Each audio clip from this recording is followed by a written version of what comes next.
年总统大选敢若剩70外天尔，就诈骗集团假先是台中市立法院参选人黄兴辉的名义，小连续2天敲电话互人借钱，被害者嘛听甲信，赶紧汇25万去对方讲的口座，结果两头深骨，搁来讨钱，被害者才赶紧敲电话来到服务处一个问，才查讲原来互人骗去，赶紧报案，甲诈骗集团这个户头扣起来，钱才无互人领去。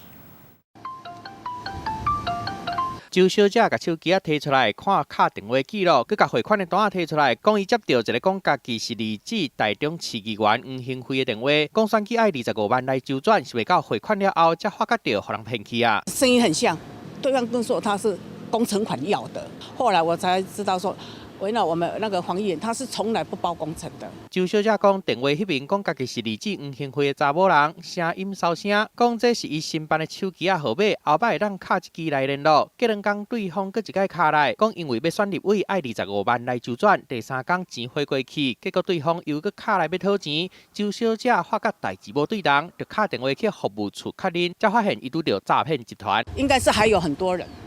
他后来在8月的时候。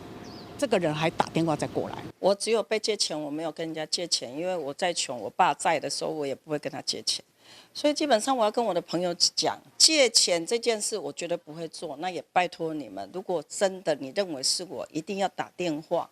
确认一下。好佳仔周小姐随去报警，甲诈骗集团的口座锁起来，甲钱补掉的。黄兴辉嘛出面驳回，讲家己行政治行20年，选举一定会申请政治现金专户，绝对袂甲朋友借钱，想袂到这回选立委会变做诈骗集团骗钱的主角。呼吁民众接到这款的电话，就爱看咩册的记者综合报道。